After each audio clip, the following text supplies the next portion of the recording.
Por favor, vamos abrir as nossas Bíblias no livro do profeta Abacuque. Abacuque, no capítulo 1. Profeta Abacuque, capítulo 1.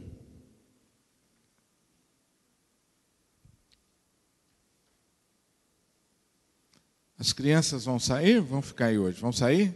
Estão ansiosas para sair, né? Então, estão liberadas. Pensei que elas iam querer ficar hoje, mas vão sair, né? A tia Cristiane já está com a mão na massa, mas o tio Alisson.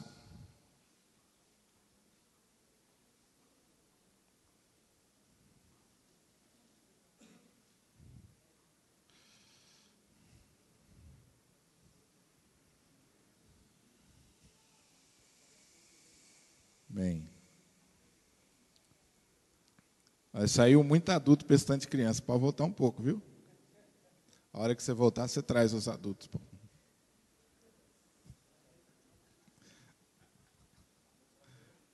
Hã? Daqui a pouco eu vou também. Minha mulher foi. Né, Rafael? Abacuque, capítulo 1, versículo 1 a 4. Sentença revelada ao profeta Abacuque. Até quando, Senhor, clamarei eu e tu não me escutarás? Gritar-te-ei violência e não salvarás. Porque me mostra a iniquidade e me fazes ver a opressão?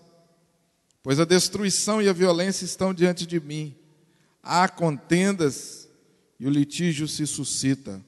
Por esta causa a lei se afrouxa e a justiça nunca se manifesta, porque o perverso cerca o justo, a justiça é torcida. Vede entre as nações, olhai, maravilhai-vos e desvanecei, porque realizo em vossos dias obra tal que vós não crereis quando vos for contada. Capítulo 2. Por-me-ei na minha torre de vigia, colocar-me-ei sobre a fortaleza e vigiarei para ver o que Deus me dirá e que resposta eu terei à minha queixa. O Senhor me respondeu e disse: escreve a visão, grava sobre tábuas, para que a possa ler até quando passa correndo, porque a visão ainda está para cumprir-se no tempo determinado, mas se apressa para o fim, não falhará. Se tardar, espera-o, porque certamente virá, não tardará. Eis o soberbo, sua alma não é reta nele, mas o justo viverá pela sua fé. Assim como o vinho é enganoso, tão pouco permanece o arrogante, cuja gananciosa boca se escancarra com o sepulcro, e é como a morte que não se farta, se ajunta para si todas as nações e congrega todos os povos. Capítulo 3, versículo 1 e depois, versículo 1 e 2 e depois versículo 17.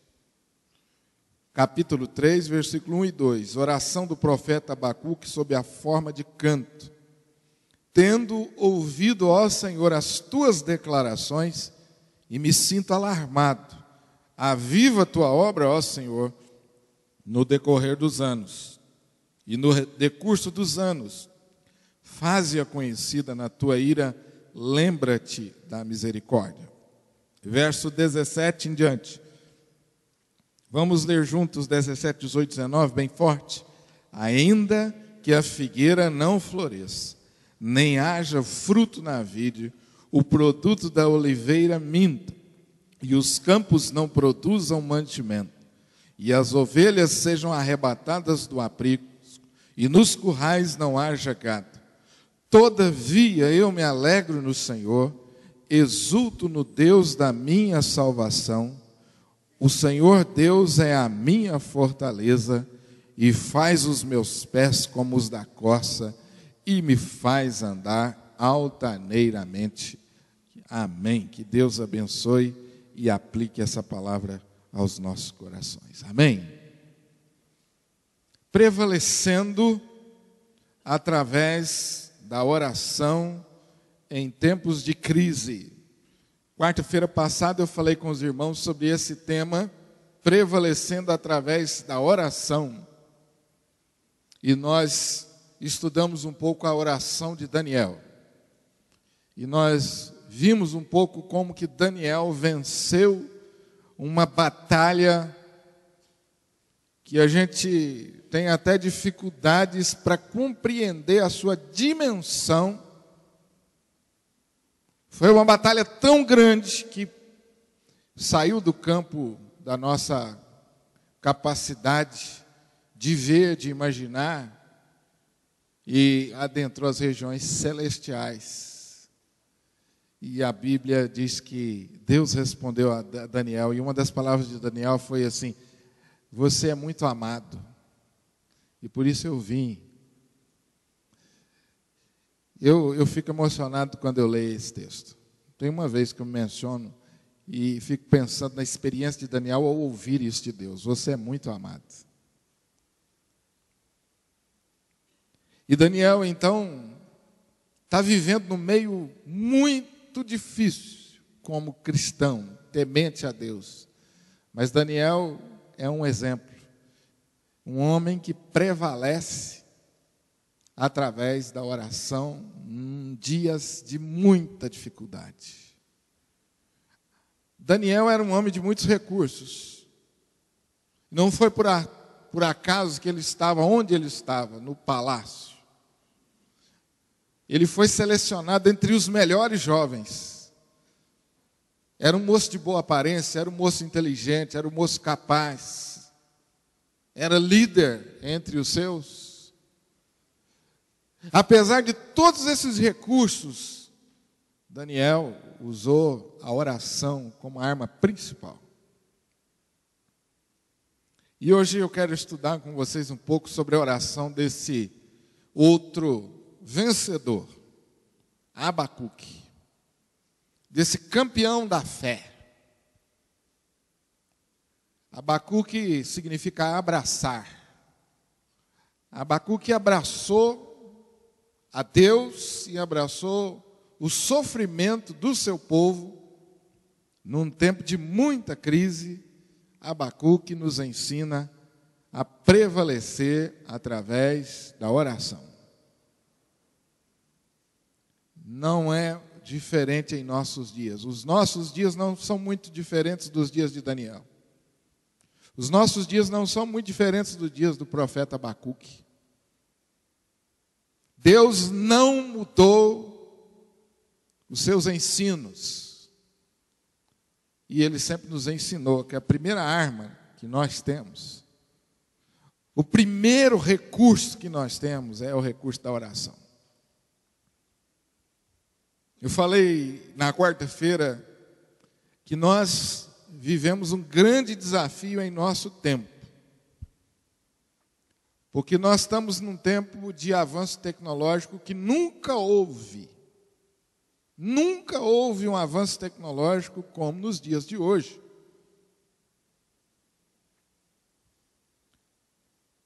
Nós encontramos solução para todos os tipos de problema. Alguns deles agora sem sair de casa. Estamos acostumados a resolver as coisas com telefonema, com clique. Estamos acostumando a isso. A respostas rápidas, as coisas práticas. Nós queremos falar do outro lado do mundo, nós não precisamos nem sair do lugar. É só ligar o celular e ele é cada vez mais sofisticado. Você não precisa nem agora teclar, é só você falar. Então, a evolução tecnológica é algo realmente extraordinário, mas parece que às vezes ela funciona um pouco contra, porque nós nos sentimos tão autossuficientes que vamos deixando de orar. O pastor Caio Fábio, que hoje para muitos é um pastor polêmico, né? Mas nem por isso as coisas que ele escreveu deixaram de ser verdadeiras. Ele escreveu um livro que eu gostei muito, um artigo que eu gostei muito, que diz assim: a geração que desaprendeu a orar. Geração que desaprendeu a orar. Então parece que nós estamos desaprendendo a orar. Quando eu falo nós, eu estou aí pegando toda a nossa geração. E a gente não cansa de falar isso. Há muitos e muitos anos que eu ouço falar isso, que a reunião de oração é a reunião menos frequentada da igreja. E a gente não entende por quê. Talvez esse avanço tecnológico tenha também seja um dos fatores. Embora a gente se beneficie dele, a gente precisa entender, né, esse lado negativo, mas também porque a oração é lutar contra o pecado, a maior força que nós temos, o maior adversário que nós temos. Quando oramos, nós lutamos contra o pecado, frente a frente. Então, talvez essa seja uma das respostas, né? Que orar é lutar contra o pecado, é você oferecer resistência a ele. E eu vou dizer um pouco mais, orar é você ir rumo ao inferno. Jesus disse que as portas do inferno não prevalecerão contra a sua igreja. Eu já falei um pouco sobre isso. Uma hora eu quero pregar nesse texto, porque eu sempre li esse texto assim: as portas do inferno não prevalecerão, ou seja, as portas da igreja vão estar fechadas de tal forma que o inferno não entra dentro dela. Eu sempre entendi esse texto errado, mas é o contrário. As portas do inferno é que não prevalecerão, ou seja, as portas do inferno não vão resistir ao ataque da igreja, ao avanço da igreja. Então a visão de Jesus não é a igreja que fica escondida, com medo, esperando o inimigo, não. É a igreja que vai para cima do inimigo, que entra no inferno e saqueia as almas. E orar é isso.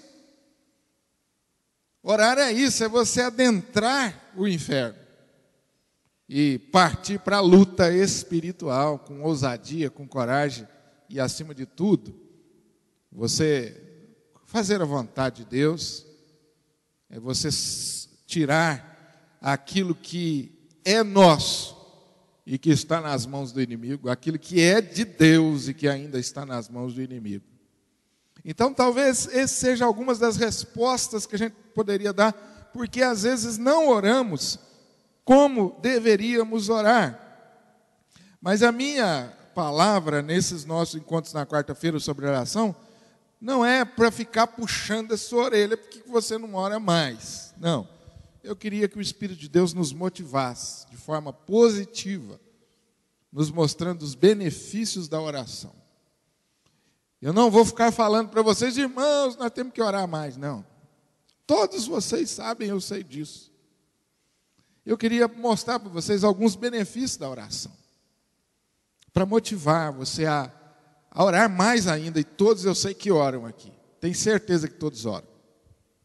Mas nós também temos certeza que poderíamos orar um pouco mais. Que a nossa vida seria melhor, nós seríamos uma bênção maior nas mãos de Deus, e muita coisa seria diferente, nós temos essa consciência.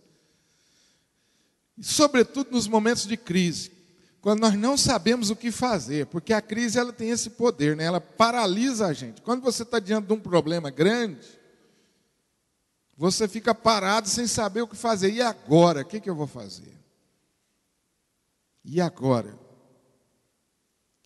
Eu falei com um amigo que eu disse para vocês, ele estava super bem. No exame de rotina, descobriu um câncer já avançado. E aí, o que fazer depois dessa notícia? Né? O que fazer depois dessa notícia? Quando o pai de família descobre que o seu filho está envolvido com drogas e já faz algum tempo, e que todo mundo sabia, menos você. Quando a mulher ou quando homens são golpeados com a notícia da infidelidade. Eu fiquei sabendo há pouco tempo atrás de uma família que desmoronou porque descobriu a mulher que o marido tinha outra família já há muito tempo, filhos já grandes. Que golpe duro! Que golpe duro! E aí, o que fazer? Os dias de Abacuque, irmãos, Foram dias assim. Pela sua oração, você percebe violência, iniquidade, opressão, destruição, litígio. A lei, diz ele, a lei se afrouxa, ou seja, aqueles que deveriam fazer cumprir a lei e a justiça não faziam. O perverso levava vantagem sobre o justo. A justiça era torcida. Os dias de Abacuque eram dias de muita perturbação. Violação dos direitos humanos, guerra, decadência moral, religiosa. Abacuque viveu num tempo em que a Babilônia tornou-se a maior potência mundial e Jerusalém estava cercada pela Babilônia. Os dias de Judá não eram dias fáceis. O inimigo estava à espreita, esperando um momento para dominar completamente a nação. Pressão externa, pressão interna. Judá, o povo de Deus, estava indo de mal a pior. Judá estava corrompida pelo pecado. Havia abuso moral, abuso religioso, idolatria, contendas, perversidades. E pela leitura e estudo do texto, você vai perceber que Judá, Jerusalém, que é a capital judaica, estava na mira da disciplina de Deus.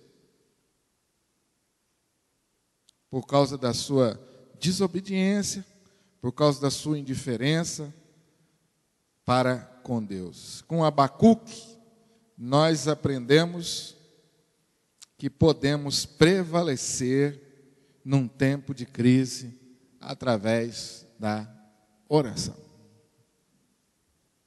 Em primeiro lugar, a oração, ela nos proporciona, nos dá a oportunidade de derramar a nossa alma, não apenas perante Deus, mas para Deus. Olha o texto, e a gente fica assim até meio que escandalizado com a oração desse homem. Deus, até quando eu vou gritar e o Senhor não vai me escutar? Abacuque sente-se um intercessor frustrado. Abacuque está vivendo aquilo que os teólogos chamam de obscuridade.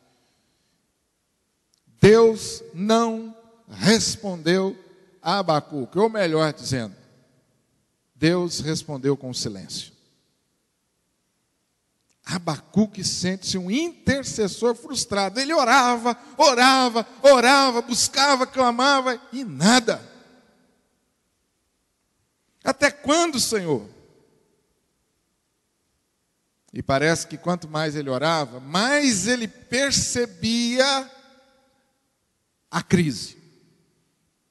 Ele diz o verso 2: por que me mostras a iniquidade e me fazes ver? Abacuque, apesar dessa indignação aqui, ele entende que era Deus quem estava fazendo ele ver a extensão da crise. Mas você sabe que, acima de tudo, o que está acontecendo aqui? Esse cristão, como eu e você, esse crente, que nós podemos dizer, está derramando a alma perante o Senhor. E ele está derramando a alma para o Senhor. Abacuque está aqui expondo a sua frustração, expondo a sua queixa. A oração, queridos, é uma oportunidade que Deus nos dá de cura interior. Todos nós temos as nossas indagações, temos as nossas dúvidas. E não raro, nós perguntamos o porquê dos acontecimentos ao nosso redor. E às vezes, nós não encontramos pessoas para repartir ou para compartilhar as nossas dúvidas e as nossas perguntas, porque tememos ser mal compreendidos. Tememos ser julgados pelas pessoas. E então fechamos em nós mesmos, e aí nós só temos a Deus para derramar a nossa alma.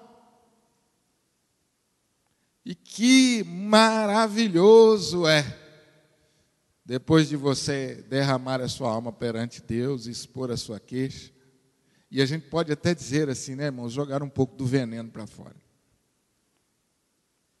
Que maravilhoso é ter um pai que nós podemos dizer, Abba, pai, paizinho. Está doendo. Paizinho, não está fácil. Eu estou orando há tanto tempo, o senhor não está me ouvindo? Até quando eu vou clamar? Às vezes, nós perguntamos, eu estou na igreja há tanto tempo, por que a minha vida está desse jeito? Por que eu tenho que sofrer tanto? A mamãe que eu tive a oportunidade de acompanhar na luta pela cura da sua filhinha, de 1 aninho, e depois de tanta luta, percorrer tantos médicos, a filhinha veio a morrer. E ela tomava a menina nos braços e dizia, pastor, por que a minha filha? Por que a minha filha? Por que, pastor, isso tinha que acontecer comigo, depois de tanta luta? O tempo passou e Deus deu a ela outro filho. E seu filho veio também com problemas. Um filho especial. E ela tomou um Mateuzinho no braço e de novo, pastor, por que eu? Será que Deus me escolheu para Cristo? Perguntas, indagações que nós temos sobre acontecimentos ao nosso redor. Se Deus é poderoso para nos curar, por que ainda eu sofro dessa enfermidade? Se eu não faço mal a ninguém, por que as pessoas querem me prejudicar tanto? Por que às vezes eu sinto que ninguém me ama?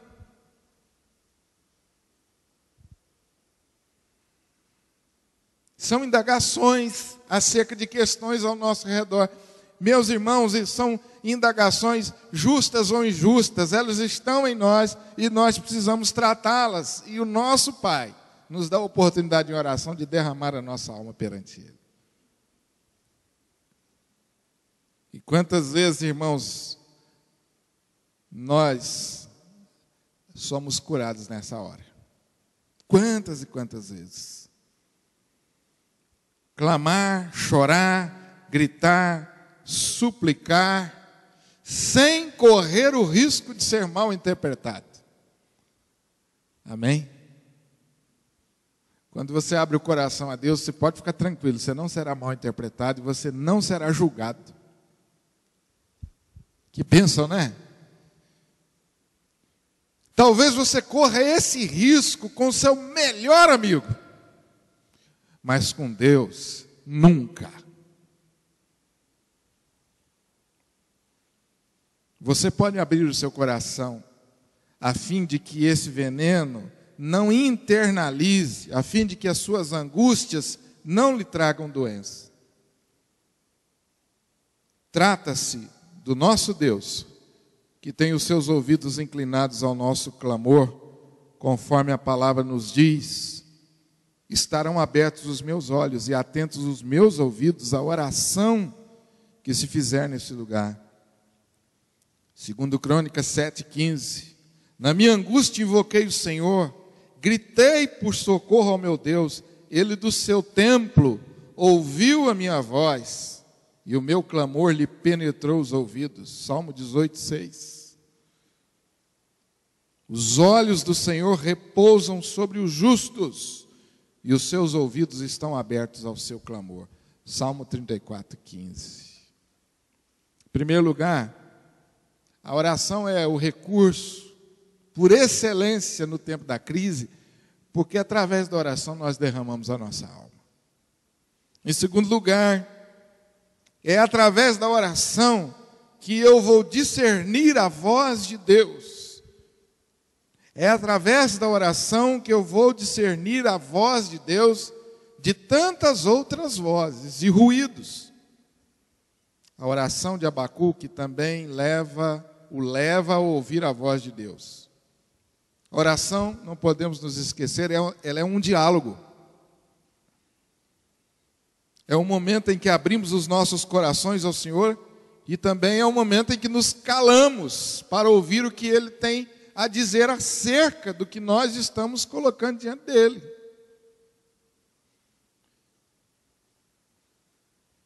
Em tempos de crise, muitas vozes querem a nossa atenção. Eu me recordo da crise de Jairo, que com Jesus a caminho da sua filha, ele ouve a voz dizendo assim: desista, não dá mais tempo, sua filha já morreu, para que seguir Jesus? Para que Jairo continuar seguindo Jesus? Que voz, hein? Mas Jairo ouviu a voz de Deus. Jairo discerniu a voz de Deus, a voz interior.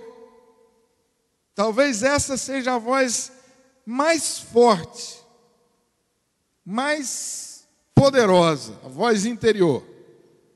Aquela voz que vem de dentro, que às vezes fala mais alto. Desista. Para que orar tanto? Você não será ouvido.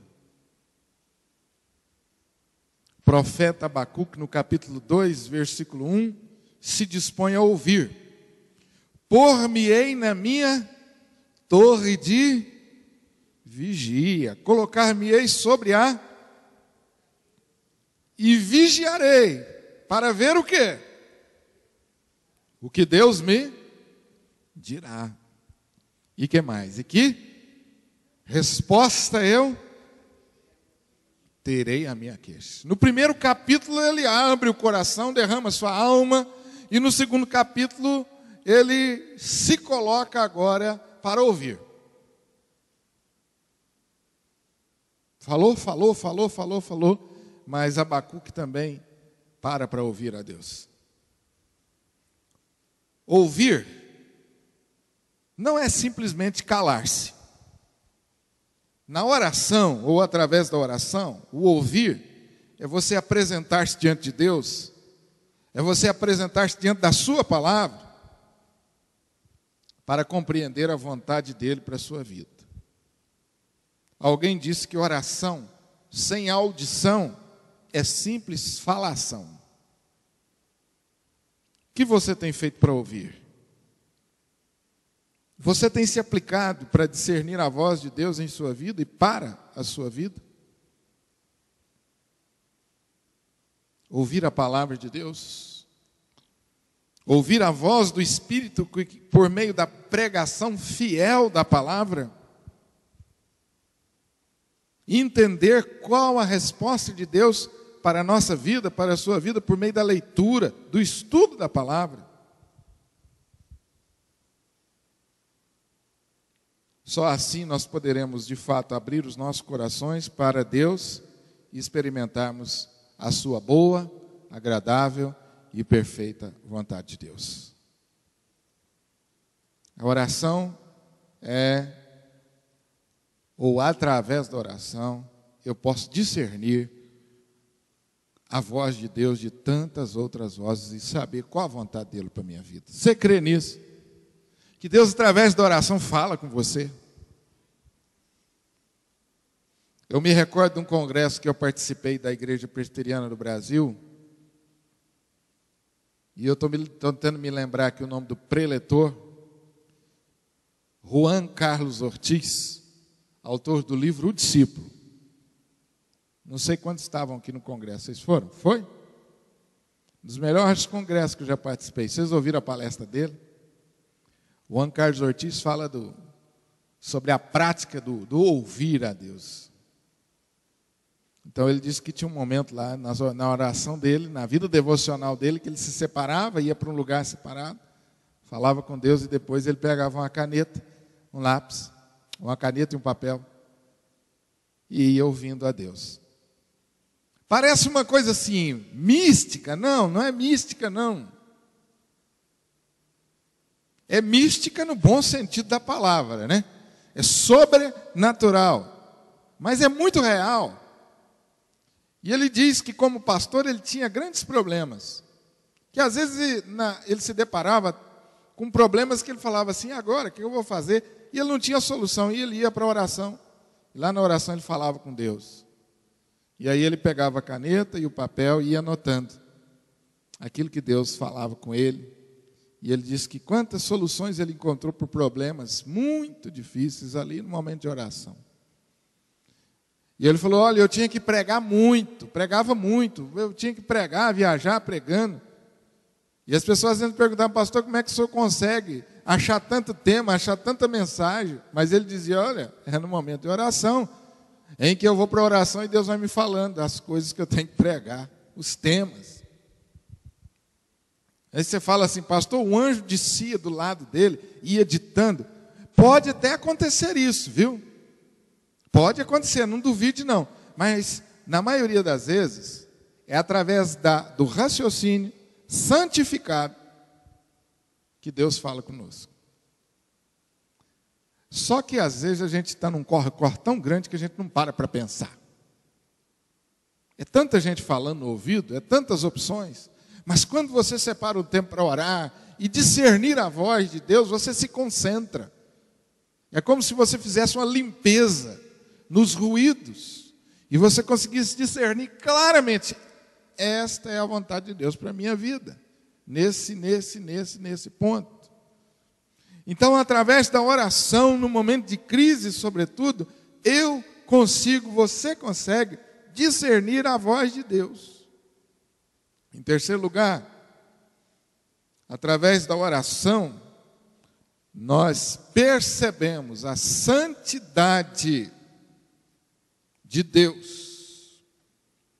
Judá estava vivendo um tempo de profunda apostasia. Apostasia é abandono da fé.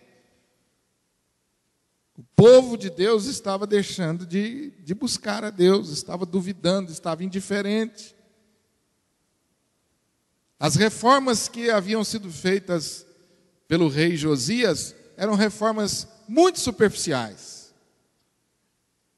E pasme, mas o povo de Deus está vivendo na idolatria, na frouxidão moral e na violência.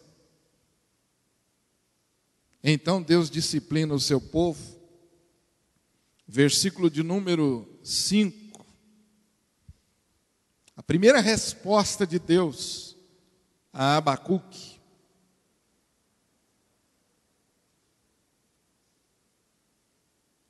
Vede, capítulo 1, versículo 5, entre as nações. Olha o que Deus disse para Abacuque: Abacuque, olha entre todas as nações e fique maravilhado, porque eu vou realizar uma obra que as pessoas vão até duvidar quando for contado. Sabe qual é a obra, Abacuque? Eu vou levantar os caldeus, nação amarga, impetuosa, que marcha pela largura da terra para apoderar-se de moradas que não são suas. Era um povo cruel, um povo violento, era um povo expansionista, que a vida deles era conquistar e tomar a terra dos outros. Eles eram pavorosos, eles eram terríveis,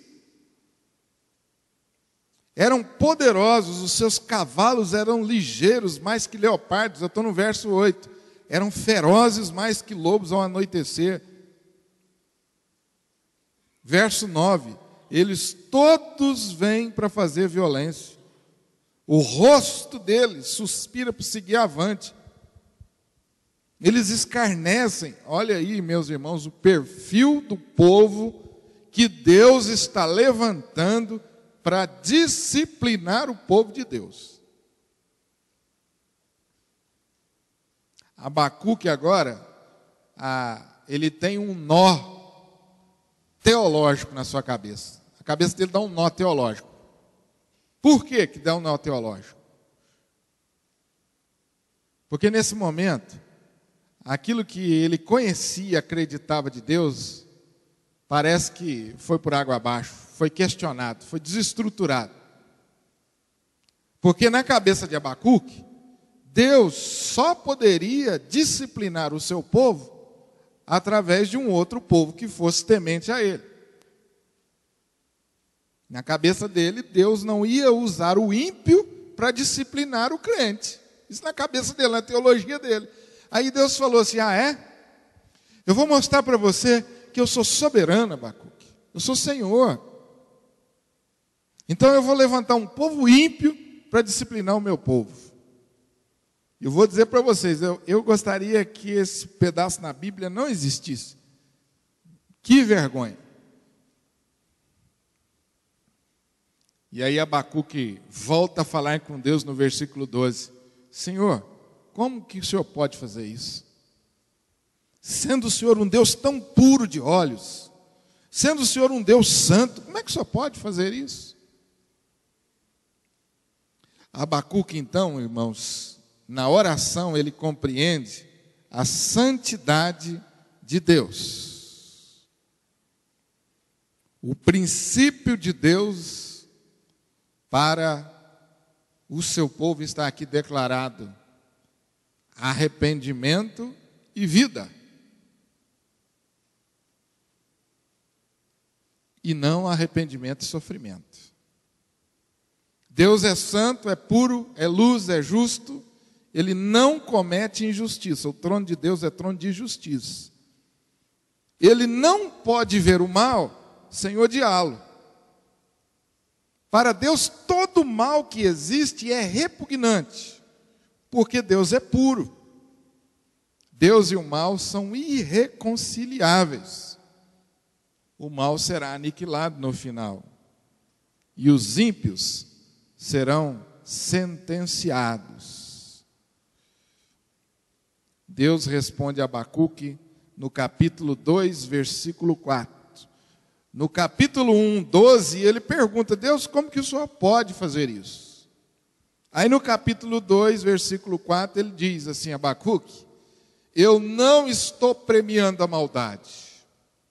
Pelo contrário, Abacuque, o soberbo, a sua alma não é reta nele, mas eu vou recompensar a o justo. Os irmãos estão conseguindo, eu estou sendo claro com os irmãos, amém? Vocês estão vendo que eu dei um nó na cabeça dele, mas Deus mesmo tratou de desfazer o nó que deu na cabeça dele. Falou: Abacuque, não pense você que eu estou premiando o mal. Não pense você que em algum momento o mal é meu parceiro. Eu abomino o mal. Abacuque, nunca duvide que o justo será premiado. O justo será recompensado. O justo viverá pela fé. O vinho é enganoso. Assim como o vinho é enganoso, tampouco permanece o... Quem, gente? O arrogante, cuja gananciosa boca se escancara como o sepulcro, e é como a morte, que não se farta, ajunta para si todas as nações e congrega todos os povos. Precisamos entender, meus irmãos, que nós somos responsáveis pelos nossos atos. A Bíblia diz que quem semeia vento, colhe tempestade. Quem semeia na carne, colhe corrupção. É isso que a Bíblia nos ensina, Gálatas 6:8. Dessa forma, nós precisamos de arrependimento, nós precisamos de quebrantamento, nós precisamos orar a Deus e perceber que Deus é santo e que Ele não gosta, que Ele abomina o pecado. Essa foi a experiência também do profeta Isaías no capítulo 6, quando ele contemplou o trono vazio. Vocês estão lembrados daquela experiência de Isaías? O rei havia morrido. Então ele viu um alto e sublime trono. E depois ele viu o Senhor que é santo, santo e santo. E logo em seguida o que aconteceu? Ele diz: ai de mim. Então, ao contemplar a santidade de Deus, Isaías cai de joelhos reconhecendo a sua o seu pecado, a sua pecaminosidade. É através da oração, meus irmãos, que nós alcançamos o arrependimento e a vida. Amém? A oração é o meio que Deus estabeleceu para nós nos arrependermos, confessarmos os nossos pecados e experimentarmos a vida.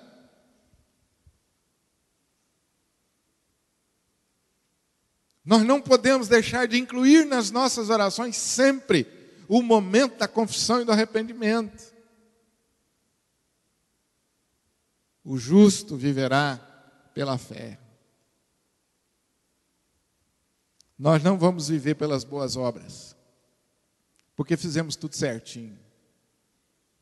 Deus sabe que nós somos incapazes disso. Por isso Ele estabeleceu a oração e o arrependimento. E nos deu o privilégio de constantemente ir a Ele, nos arrependermos dos nossos pecados. A oração me faz perceber que Deus é santo. E talvez isso explique porque às vezes não queremos orar.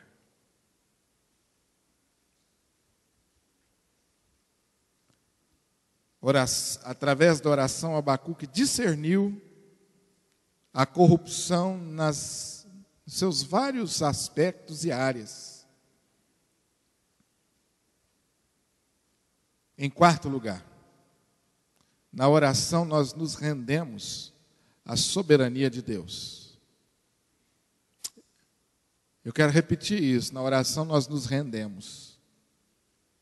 Na hora da crise, nós oramos e esperamos a resposta de Deus.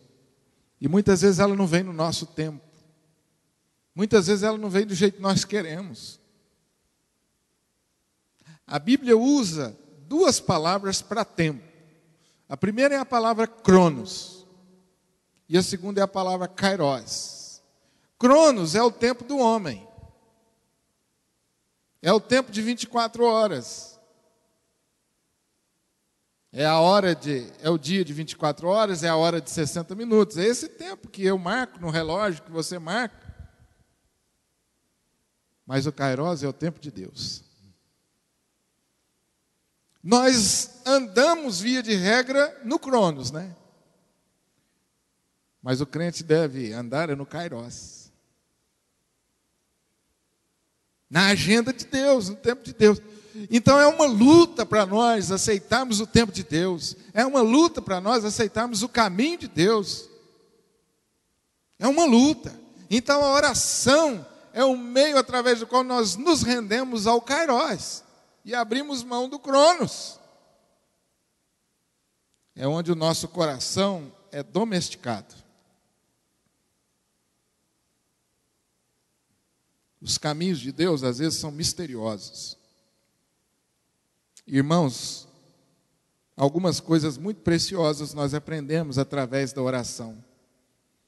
A soberania de Deus não pede licença para agir. Deus não está preocupado com o que nós vamos pensar acerca dos seus métodos e instrumentos de realização da sua obra. Ele é Deus e Ele faz o que lhe apraz. Só a soberania de Deus pode fazer de um casamento antes acabado e separado pelo adultério ou pela dureza do coração uma nova realidade de reconciliação, de fortalecimento pelo amor.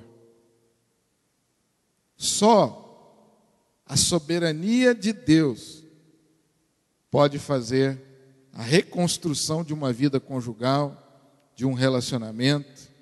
Só a soberania de Deus pode fazer um filho antes desviado tornar-se um homem de Deus.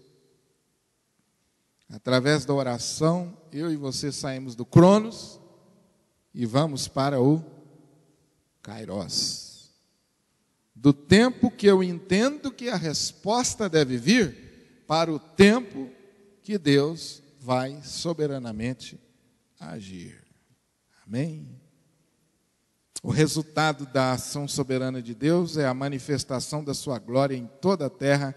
Capítulo 2, versículo 14, Deus diz para Abacuque assim: pois a terra se encherá do conhecimento da glória do Senhor, como as águas cobrem o mar. As pessoas vão ver e vão se calar, pois as realizações são a obra de Deus.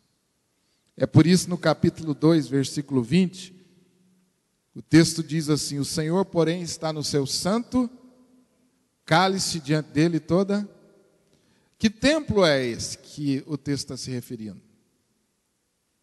Onde é o templo de Deus? O universo sou eu. Não está se referindo a um templo construído por mãos humanas. O Senhor está no controle do universo. Cale-se diante dele toda a terra. Amém?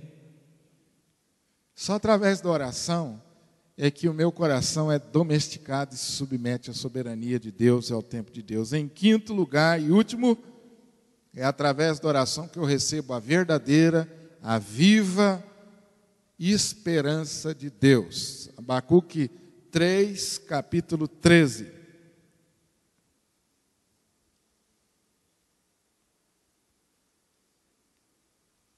Tu sais para o salvamento do teu povo, para salvar o teu ungido.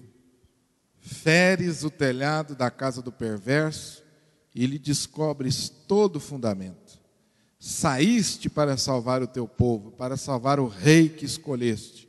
Feriste o chefe dos maus e acabaste completamente com o seu exército. Finalmente, Abacuque tem aqui a percepção do Senhor que é alfa e ômega. O Senhor que começa, o Senhor que realiza durante o processo e o Senhor que conclui. Ele é que tem a primeira e a última palavra. É Ele que está sentado no alto e sublime trono. Ele é o Emanuel, Deus presente. É por isso que nós devemos orar sem cessar. Nós temos um Espírito que intercede por nós. O justo viverá pela fé. Fé de que Deus vai efetuar em nós tanto o querer como o realizar. Fé para sermos santos. Fiel é o que nos chamou, o qual também fará em nós a obra de santificação. O resultado daquele que busca o Senhor em oração é finalmente achar graça e misericórdia em tempo oportuno. Hebreus 4,16 diz assim: acheguemo-nos, portanto, confiadamente junto ao trono da graça, a fim de recebermos misericórdia e acharmos graça para socorro em ocasião oportuna. Tão somente dessa forma é que nós podemos, em meio à crise, cantar. Tão somente dessa forma é que nós podemos, em meio à crise, cantar e experimentar o livramento dos temores e das circunstâncias. É por isso que Abacuque termina cantando. Ainda que a figueira não floresça. Você observa que o capítulo 3 começa a oração do profeta Abacuque sob a forma de canto. As coisas ao redor de Abacuque estavam todas prontas, estavam boas, estavam corretas? Não, mas ele termina cantando. Porque através da oração ele recebeu a esperança. Ainda que a figueira não floresça, não haja fruto na vide, o produto da oliveira minta, os campos não produzam mantimento, as ovelhas sejam arrebatadas, os currais não haja gado, todavia ainda posso ter alegria em Deus. E eu exulto no Deus da minha salvação. O Senhor é a minha fortaleza. E me faz os pés como da corça e me faz andar de cabeça erguida. Foi você não, né, Carlos? Tá certo. Eu já estou terminando.